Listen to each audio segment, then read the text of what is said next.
जोरदार तालियां बहुत बहुत।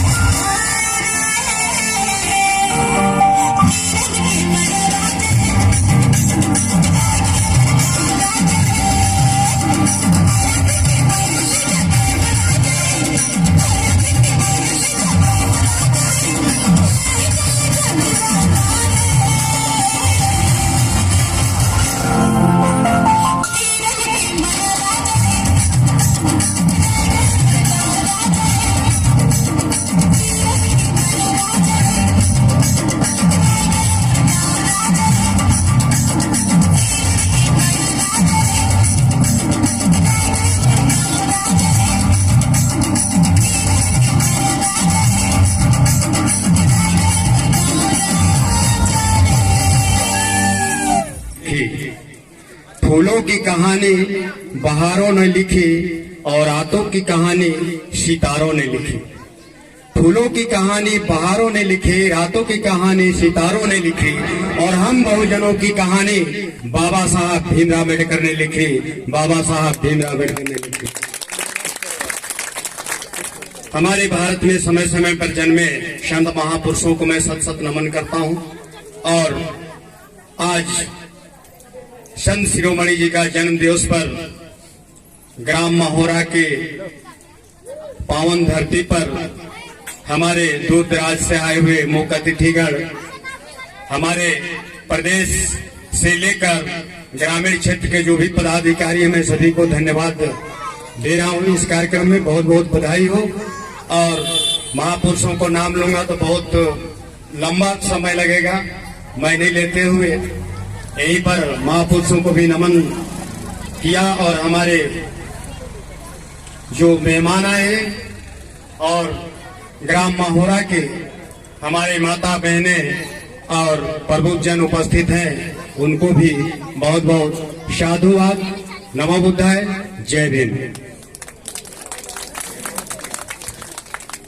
अभी आपको वक्तागण ने बताया कि आज संत रविदास जयंती का कार्यक्रम मोहरा में मनाया जा रहा है, बहुत अच्छी बात है।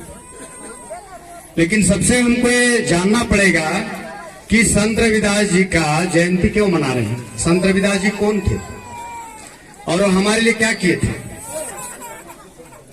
संत रविदास जी किस बात को लेकर लड़ाई लड़े थे कि मतलब अंत समय में उनको पूरे भारत का भ्रमण किए और भ्रमण करते हुए गए चित्तौड़गढ़, और वहां पर उनको मनुवादी के व्यवस्था में मनुवादी के लोगों ने तलवार से उनको क्यों काट दिया।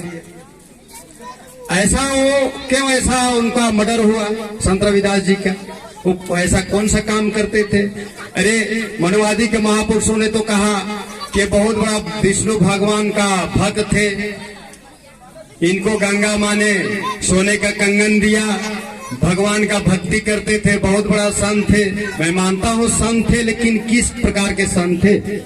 जब उन्होंने मनुवादी व्यवस्था मनुस्मृति के भगवानों का पूजा कर रहे थे, तो उनको फिर उन्हीं लोगों ने क्यों मारा। ये जानने का विषय है, चिंतन करने का विषय है। जितने हमारे महापुरुष हैं ये सभी को मारा गया, कोई अपने मौत से नहीं मरा। जितने को मारा गया है, लेकिन इन्होंने ऐसा कौन सा काम किया कि इनका मर्डर हुआ। सबसे पहले आपको ये जानने का जरूरत है। आज शादी विवाह होता है तो ब्राह्मण जी को आप बुलाते हैं पुजारी मानकर, और वो सबसे पहले मंडप के नीचे चावल कुढ़ाता है और पत्तल को सीधा नहीं रख के उल्टा रख के बैठाता है, दूल्हा दूल्ही को बैठाता है ना, और चावल के ऊपर खूब रगड़वाता है। क्या वो अन्न के ऊपर आप बैठ के उसका दुरुपयोग करेंगे, आपके यहाँ चावल रहेगा घर में? रह सकता है क्या? किसी का अगर आप बेइज्जत करोगे रह सकता है क्या? नहीं रह सकता ना। तो संत रविदास जी एक बोधिसत्व बौद्ध विचारक थे, और उनका यही लड़ाई था कि हमारे बहुजनों को जो आप अपने भ्रम जाल में फंसाए हो, मनुवादी व्यवस्था में फंसाए हो, ब्राह्मणवादी व्यवस्था में फंसाए हो, काल्पनिक देवता देवी का आपने ढोंग रचाकर उनको डर फैलाए हो, तुम फैला रहे हो और हमारा धर्म को तुम चलने नहीं दे रहे हो। इस वजह से ये हमारे महापुरुषों का मर्डर हुआ, और संत रविदास जी को भी इसीलिए मारा गया, तथागत गौतम बुद्ध को भी इसीलिए मारा गया। लेकिन इसको कहानी में रच दिया गया कि संत रविदास जी का एक शालिग्राम होता है पूजा पाठ करने का, जो पुजारी होते हैं, तो सबका जो होता है डूब जाता है। किसी का लकड़ी का रहता है डूब जाता है, किसी का रबड़ का बाल रहता है वो डूब जाता है, और संत रविदास जी का पत्थर का शालिग्राम रहता है, वो पानी में तैरने लगता है। संभव है क्या? तैर सकता है क्या? तो झूठी कहानी है, सच्ची कहानी है। तो इसको आप लोगों को सोचना है। जयंती मनाने से कुछ नहीं होता है। जयंती के बहाने हम आपको, इन महापुरुषों को, विचार को आपके मन में, आपके भावना में इसको उत्पन्न करना चाहते हैं कि आप जितने आज सिर ढके हैं मेरी माता बहने, सिंदूर लगाए हैं माता बहने, इसका कारण भी आप नहीं जानते। पढ़े लिखी कम है, अगर मैं बोल दूंगा तो शायद कोई मेरे को गाली दे दे। सिंदूर महिला के सिर में सबसे बड़ा उनका गुलामी है। उसी सिंदूर का सबसे पहले पुजारी आपका जब आता है तो गोबर में लगाता है, और गोबर से बचता है वो आपके सिर में लगता है। लेकिन इसके लिए एक पुस्तक लिखा हुआ है, सुहाग बनाम सिंदूर। हमारे महापुरुषों ने लिखा है। पढ़े लिखे हमारे माता बहने होंगे, उसको पढ़ लेना। अभी इसका पुस्तक का दुकान सतना में खुला है, आगरा में खुला है, जबलपुर में खुला है, हमारे छत्तीसगढ़ में भी पुस्तक का दुकान नहीं खुला है। अगर उसको जिस दिन पढ़ लोगे, आप खड़े रहोगे, आपके पैर के नीचे से जमीन सरक जाएगा। ऐसे आपको दुर्गति किया गया है। सिर आप क्यों ढकते हैं? कि हमारे बड़े हैं, सिर ढक लिए। चलिए मैं मान गया, आपका जेठ है, आपका ससुर है, सिर ढक लिए, इतना ठीक है। लेकिन थोड़ा सा अगर ससुर बोल दिया ने दाओ तो क्या कहे, गरम पानी देवे, ठंडा ले दे देवे, ये बुढ़वा तो मरियो नहीं, रोज कचर कचर कर।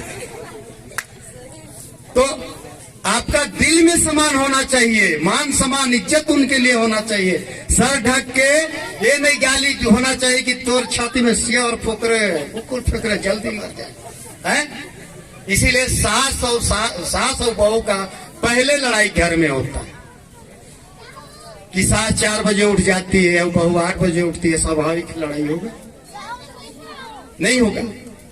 तो संत रविदास जी हमारे ढंग ढकोसला को दूर करने के लिए, हमारे पूरे महापुरुषों ने ढंग ढकोसला, जितना भी पाखंडवाद है, जितना भी कर्म कांड आप करते हो, सब कुछ गलत है। आप गंगा नहाने की बात करते हो, एक हमारी महिला, एक हमारी बहन अभी गंगा नहाई है, मैं देखो है समान नदी में नहाई है, जिसको जन कल्याण वाले उनको बुला कर कल पूजा पाठ किए और वहां पर सभी लोग उपस्थित हुए। उनका मैं दिखा रहा हूं कि वो महिला के साथ वो मनुवादी व्यवस्था के लोगों ने क्या किया, सबके मोबाइल में आया, आप सुन लीजिए, देख लीजिए।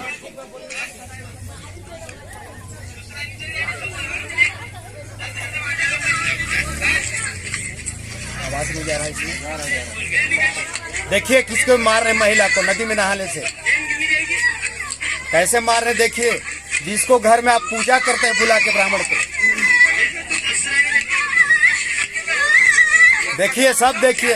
जो गंगा बनाने जाते हो देखो, और उस धर्म को आप मानने के लिए मजबूर हो। देखो कितने लोग मार रहे हैं। इनको कल बुलाकर जन कल्याण वाले उनका मान सम्मान इज्जत करके माला फूल महिला के उनका गोड़ गा रहे।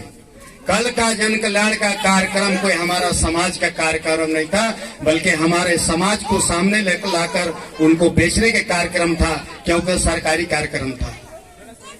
लेकिन हमारे लोगों को समझाए को, एक महिला समान नदी में गई, उसके साथ ऐसे हुआ कि वो पानी पवित्र हो गया और नदी अपवित्र कर दिया गया। उस चीज को आप बहुत मानने के लिए मजबूर हो। अरे इसलिए संत रविदास जी ने कहा था, नियत तेरी अच्छी है तो किस्मत तेरी दासी है। नियत तेरी अच्छी है तो किस्मत तेरी दासी है, अगर कर्म तेरे अच्छे हैं तो घर में ही मथुरा काशी है, आपको कहीं जाने की जरूरत नहीं। और संत रविदास जी ने आपको पहले बोल दिया, मन चंगा तो कठौती में गंगा। तो हमको आडंबरवाद को, जितने कर्म कांड है उसको नहीं मानना है। अगर आपको इस चीज से भी लगता है कि लोग झूठ बोल रहे हैं, तो मोबाइल जिसके पास हो सर्च करे उस बात को। शुद्धिकरण प्रथा, हमारी लड़की 15 साल की हो जाती थी, उसको मंदिर में ले जाते थे और रात को उसके साथ गलत होता था। अगर उसे कोई बच्चा पैदा होता था, वो हरामी का औलाद कहलाता। उसको आप घर में पुजारी बना के पैर पूजते हो, महाराज करके प्रणाम करते। तो हमारे जैसे तो नालायक कोई नहीं। ये हमारे महापुरुष आज जिंदा होते तो हमारा कर्म को देख के शर्म से मर जाते। तो मैं समय को ज्यादा नहीं लूंगा, और इस विषय बहुत हमारे वक्तागण है, क्योंकि क्या बोलते हैं, कार्यक्रम बहुत लेट में चालू हुआ और हमारे यहाँ भी कल था, तो हम लोग एक सप्ताह से थके हुए थे। कल का हमारे यहाँ के कार्यक्रम संत रविदास जी का जयंती मनाते हुए 30वां वर्ष कंप्लीट हुआ। और मैं भी चाहूंगा मोहरा हमारे जहाँ जहाँ पर भी है वहाँ पर अच्छे से कार्यक्रम हो। मैं आपको हंसा के जाने का प्रयास करूंगा। और जितने हमारे महापुरुष हैं सभी को आज संकल्प लेकर कहाँ से जाएंगे कि जो भी छठी बरी हो, मरनी हरनी हो, शादी विवाह हो, और गणेश का जहाँ फोटो लगता है वहाँ पर हमारे महापुरुषों का फोटो लगाकर आप शादी विवाह का कार्ड, अन्नप्राशन का कार्ड आप निकलवाएं और उसको वितरण करें। उससे हमारे महापुरुषों का मान सम्मान भी बढ़ेगा और लोगों को जानकारी भी होगा, तो एक घर घर तक पहुँचेगा। इसलिए इसको आप लोगों को करना है। और मैं अपने वाणी को विराम देने से पहले हम लोग के बीच में लड़ाई क्या होता है उसको थोड़ा सा बताऊंगा। जिसका शकल से शकल मिलता है वो भाई और बहन होते हैं। शकल से शकल मिलता है वो भाई और बहन होते हैं। जिसका अकल से अकल मिलता है वो सच्चे दोस्त होते हैं। और जिसका अकल मिलता है ना शकल मिलता है वो पति पत्नी होते हैं। नमो बुद्धाय। बहुत बहुत धन्यवाद।